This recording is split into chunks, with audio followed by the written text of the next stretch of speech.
సరే, ఇంతకుముందు మళ్ళీ ఆడిషన్స్ దగ్గరికి వస్తే చాలామంది ఇప్పుడు కొత్త ఆర్టిస్టులు కొత్తగా ట్రై చేసే వాళ్ళు ఆడిషన్స్కి వెళ్ళి రెగ్యులర్గా చెప్పే డైలాగ్స్ సినిమాలో ఏదో సినిమా డైలాగ్స్ సినిమాలో ఫేమస్ డైలాగ్స్ చెప్తుంటారు. అలా చేస్తే ఎక్కువగా రీచ్ అయ్యే ఛాన్స్ లేదు. నాకు తెలిసి నువ్వు కూడా ఎక్కడ రాసినట్టు గుర్తున్నావు. అవునవును. అది ఏంటి, దాని మీద నీ ఎక్స్పీరియన్స్ ఎలా చేస్తే మనం ఇంప్రెస్ చేయొచ్చు ఎదుటి వాళ్ళని? ఒకటి ఏంటంటే సార్, నేను ఆడిషన్ చేశాను ఒకప్పుడు పిక్స్లైడ్ అనే కంపెనీలో. నాకు అర్థమైంది ఏంటంటే ప్రతి ఒక్కరు అదే అంటే ఇదర్ స్క్రిప్ట్ అడుగుతారండి రాగానే, లేకపోతే నా లుక్స్ ఇట్లా మంచి బాడీ చేసి neatly they are toned very well and condition very well అండి. కానీ ఎప్పుడైనా ఆడిషన్ చేసేవాడు ఈ క్యారెక్టర్ వీడు అసలు సరిపోతాడు ఇలా అనేదే మైండ్లో ఉంటుందండి. నువ్వు ఎంత బాగున్నావు అది అన్నీ సెకండరీ అవుతాయి. అంటే మీ ఇప్పుడు అందంగా ఉన్నవాడు కావాలా ఆ కేటగిరీ చూసేది వేరే ఉంటుంది. అలా నేనేమనుకుంటానంటే అండి, how different are you from others. ఇప్పుడు వాళ్ళకి ఏం నచ్చుద్ది అనేది అదొక పాయింట్. తర్వాత నీ పర్స్పెక్టివ్ ఏంటి, నువ్వు ఇప్పుడు స్క్రిప్ట్ ఏదైనా ఇచ్చే స్క్రిప్ట్ నువ్వు డిఫరెంట్గా ఎలాగ చూస్తావు, చూసిన తర్వాత దాన్ని ఎలా నువ్వు ఓన్ చేసుకుంటావు అనేది చాలా ఇంపార్టెంట్ అండి. అండ్ చాలామంది నేను కలుస్తాను బయట ఫ్రెండ్స్, అంటే యాక్టింగ్ చేస్తాను ఏమంటే అవునా ఏమన్నా చేస్తున్నారా, చదువుతున్నారా, ఏమన్నా ట్రైన్డా అంటే ఎందుకన్నా జిమ్ పోవాలి, మంచిగా ప్రోటీన్ తాగాలి, బాగా చేయాలి, చాలా మంచిగా ఉంటే వచ్చేస్తుంది అని అంటారు. కానీ నాకు అది కరెక్ట్ కాదని అనిపిస్తుంది. అండ్ ఖచ్చితంగా ఒక చూసే విధానం చేసే విధానం కొంచెం స్పెషల్గా ఉన్న అండ్ ఎమోషన్ అండి, ఎమోషన్ అనేది యూనివర్సల్. అది దాన్ని కరెక్ట్గా మనం ప్రజెంట్ చేయగలగాలి. అండ్ కాపీ కొడితే ఎమ్మటే దొరికిపోతారు. ఇప్పుడు కొంతమంది ఆ డైలాగ్ చెప్పే విధానం కూడా ఏదైనా పెద్ద స్టార్ స్టైల్ కాపీ కొడుతూ ఉంటారు కొంతమంది. చూడంగానే వాళ్ళు చెప్పేస్తారు. వాళ్ళు చేసేవాళ్ళు ఏమో పిచ్చోళ్ళు కాదు కదా, వాళ్ళకి ఎమ్మటే వీడు ఎమ్మటే వాళ్ళు దొరికిపోతారు.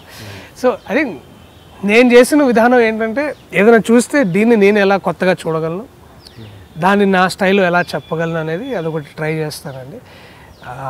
అండ్ ఇంకోటి ఎమోషన్ని కరెక్ట్గా ప్రజెంట్ చేయగలగాలి. అది దిస్ బేసిక్స్ అండి, అంతే. అది I think that should be fine అని అనుకుంటున్నాను. అండ్ ఇప్పుడు మీలాగా వచ్చే ఆర్టిస్టులు కావచ్చు, మీలాగా వచ్చే కొత్త కొత్త డైరెక్టర్స్ కావచ్చు, చాలామంది షార్ట్ ఫిలిమ్స్ తీసి వచ్చారు. తరుణ్ భాస్కర్ కావచ్చు, మీరు కావచ్చు. అవును. అంటే ఇవి చూసాక బయట జనాలు ఏమనుకుంటున్నారంటే, ఓహో సినిమా తీయడం పెద్ద బయటికి రావడం పెద్ద చిన్న విషయమే అన్నట్టుగా చాలామంది ఒక అపోహ మాత్రం ఉంటుంది. వాళ్ళు ఏదో ప్రయత్నాలు చేస్తుంటారు, ఫెయిల్ అవుతుంటారు, ఏంటి వాళ్ళకి వచ్చింది మనకు రాలేదు అనే ఫీలింగ్ ఉంటారు. అలాంటి వాళ్ళకు మీ ఎక్స్పీరియన్స్తో ఇచ్చే చిన్న, అంటే నేను ఇది కరెక్ట్ అది రాంగ్ అని చెప్పలేనండి. కాకపోతే ఏంటంటే అంటే వాళ్ళకి ఆ కష్టం తెలియట్లేదు, ఓహో సినిమా ఎవడైనా తీయొచ్చు అని చాలా మంది. అంటే ఇప్పుడు వచ్చిన డిజిటల్ టెక్నాలజీ వల్ల తీయడం ఈజీ అయిందండి. అంటే ఇప్పుడు మీరు అంటే ఒక్కరిగా కూర్చొని కథ రాసుకోవచ్చు. మీ దగ్గర ఉన్న టీమ్ తోటి ఒక 5D కెమెరా కావచ్చు, A7S కానీ ఇట్లాంటి కెమెరాలు రెంట్ తీసుకొని మేకింగ్ కాస్ట్ తగ్గించవచ్చు అండి. కానీ డిస్ట్రిబ్యూషన్ అనేది ఒక డిఫరెంట్ సిస్టమ్, అదంతా ఇదండి. కానీ ఎప్పుడు ఏంటంటే కంటెంట్ అనేది చాలా ఇంపార్టెంట్ అండి. నేను ఆడిషన్స్కి వెళ్ళినా కూడా చాలామంది మీకు నచ్చింది చేయమంటే I vote first for that.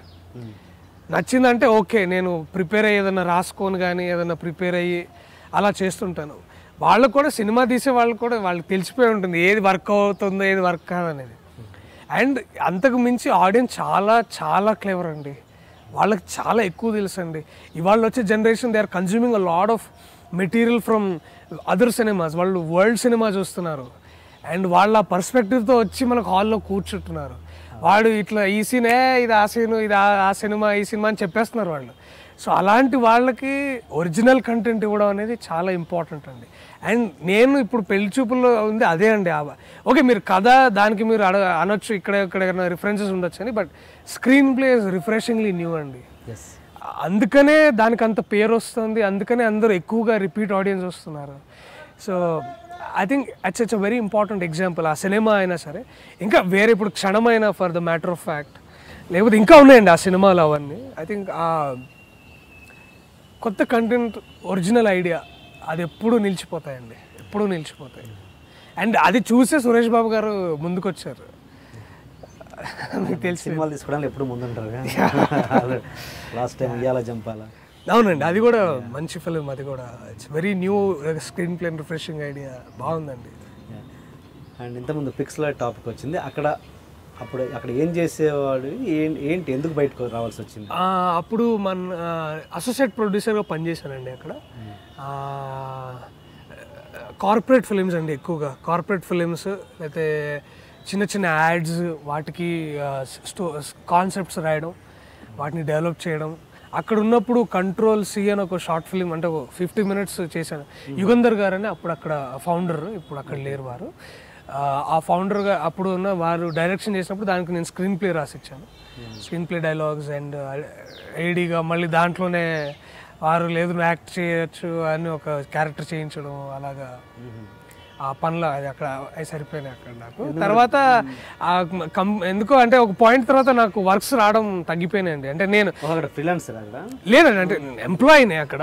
కాకపోతే ఏంటంటే రాను నాకు యాక్టివ్గా విజువల్ ఎఫెక్ట్స్, గ్రాఫిక్స్ అవి నడుస్తున్నాయండి.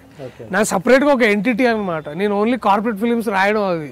సో నాకు పని తగ్గిపోయేసరికి I became a burden for them.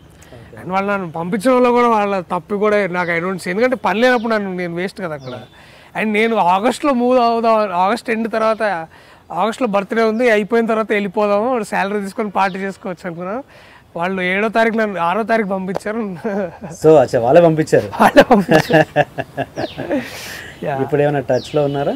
ఉన్నారండి. బాలగారు ఎప్పుడైనా అప్పుడు నా ఎగ్జిక్యూటివ్ ప్రొడ్యూసర్ వారు అక్కడ. బాలగారు, యుగంధర్ గారు ఈ సక్సెస్ షేర్ చేసుకున్నారా?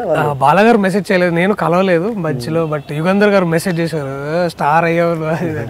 లేదు సార్, మామూలుగానే ఉన్నాను, జస్ట్ వెళ్ళి చూడండి అని చెప్పాను. వారు 150th చిరంజీవి సినిమా గారిది ఆ సినిమాలో బిజీగా ఉన్నారంట. ఇది ఎంఏ మాస్ కమ్యూనికేషన్ కదా చేసింది. చాలామందికి, అంటే చాలామందికి మాస్ కమ్యూనికేషన్ అంటే పదం వినడం తప్పించి దాంట్లో అసలు ఏం జరుగుతుంది ఏంటి అనేది చాలామందికి తెలియదు. అసలు ఏంటి అసలు మాస్ కమ్యూనికేషన్? డిపార్ట్మెంట్ ఆఫ్ కమ్యూనికేషన్లో అండి 4 streams ఉంటాయండి. అంటే బేసిక్లీ జర్నలిజం రిలేటెడ్ అండి. ఒకటి కమ్యూనికేషన్ స్టడీస్, అంటే మీడియా స్టడీస్, డీప్ రీసెర్చ్ అవన్నీ ఉంటాయండి.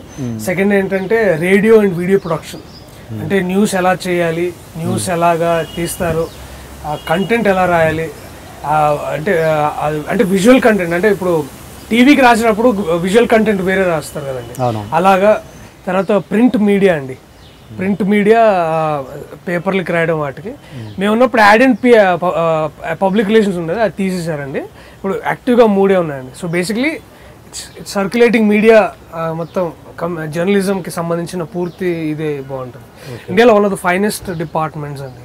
నా లైఫ్ మారింది కూడా అక్కడే మేజర్గా. అంటే బట్ ఇది యాక్టింగ్ పరంగా పెద్దగా హెల్ప్ అయ్యే కోర్స్ కాదు కదా, అంటే కాదు. బట్ నాకు అంటే నేను చదువుకున్నది అక్కడ నాకు యాక్చువల్గా హెల్ప్ అయిందండి. అంటే అదే చెప్తున్నాను ఇందాక, సమాజానికి మిర్రర్ పట్టేవాళ్ళు జర్నలిస్ట్ అని చెప్పారు. అప్పుడు నాకు అప్పుడు అనిపించింది, అరే ఇదే ఇక్కడ ఆ ప్రిన్సిపల్ని ఇక్కడ అప్లై చేసి, తర్వాత నా లెర్నింగ్ అంతా ర్యాగ్ పికింగ్ అండి. అంటే ఎక్కడ ఇప్పుడు ఒక మంచి ఏదైనా యాక్టర్ ఒక మంచి సందర్భం ఏదైనా ఎమోట్ చేసిన, అరే బాగా చేశారు, ఆ కనెక్ట్ అండి, అది నాకు ఎక్కడ దొరికితే నేను అక్కడ ఏది పడితే అది నేర్చుకోవడం.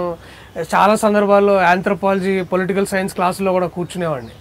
సో అలా కూడా it was helpful to me అక్కడ. సో నాలెడ్జ్ అండి, నాకు ఇప్పుడు అట్లే లేదు, ఎంత నాలెడ్జ్ వస్తే నేర్చుకుంటాను, దాన్ని ఎక్కడైనా హెల్ప్ అవుద్దని అనుకుంటాను అంతే. సో లెర్నింగ్ అనేది కంటిన్యూస్ ప్రాసెస్. అట్లాగే అన్లెర్నింగ్ కూడా చాలా ఇంపార్టెంట్ అని అనుకుంటాను. అది హెల్ప్ అయింది, క్రాస్ పాలినేట్ అయింది.